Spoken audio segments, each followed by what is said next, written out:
All right, hey guys, so we have 3 videos. I'm going to do the digestive system, the endocrine system, and the excretory system. In the excretory system video, I'll go into a little bit more detail, just once again, in case you missed last week, about the small project I'm going to have you guys do. It's going to be a research project, but we'll worry about that later.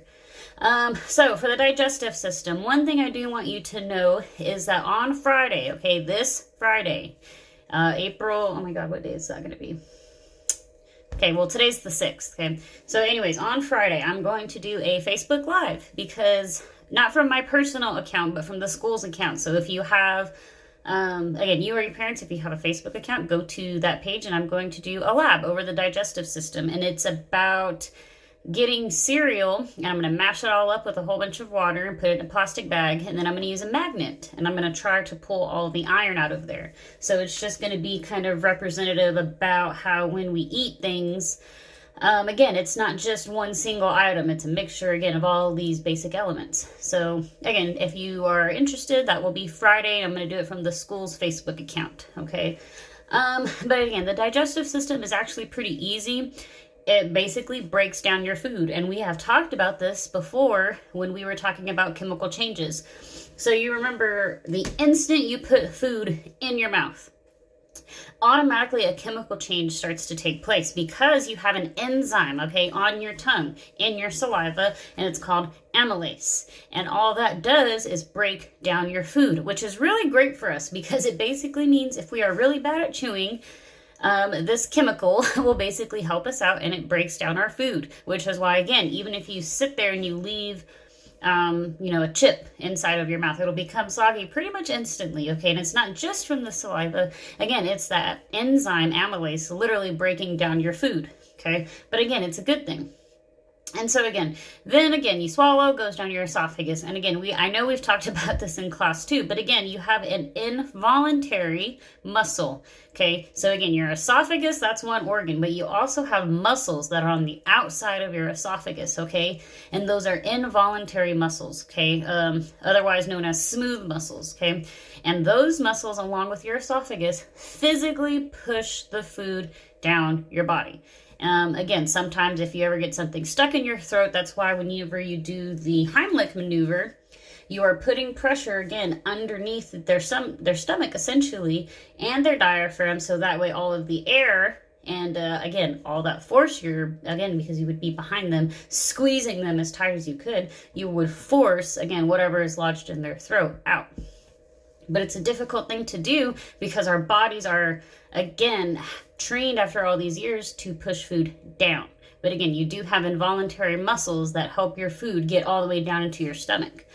Obviously, once your food gets down into your stomach, you have stomach acid, which is, again, it's acidic. So again, it breaks things down, just like pretty much any acid you've ever seen will break compounds down.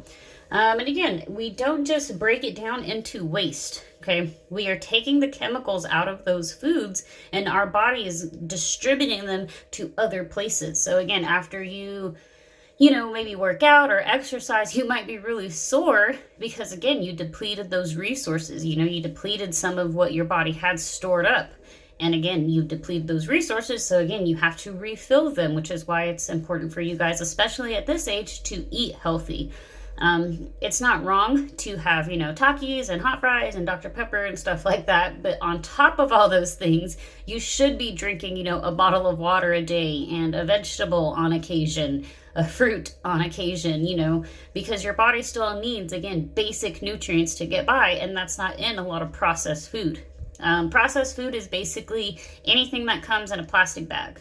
Other than that, your regular, pastas and just vegetables and stuff like that, typically stuff that's homemade is not processed. But again, like I said, if it comes out of a vending machine, that's, processed food. And again, not all of that is, vitamins and minerals and all this stuff that is necessarily good for you.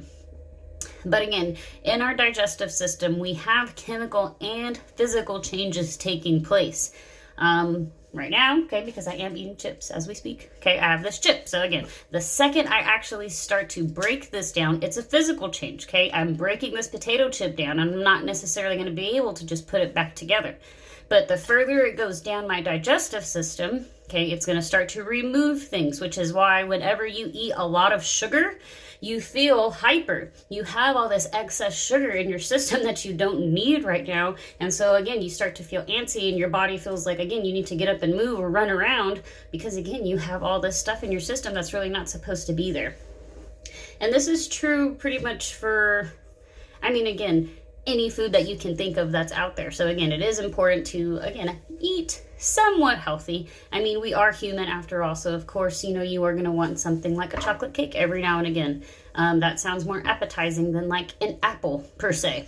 But again, because you're young, you should still, again, try to pay attention at least a little bit as far as what you put in your body. And again, we've talked about chemical and physical changes before. So again, your digestive system, it's basically this long tube, your intestines. It's like, again, this long tube is all kind of smushed in there.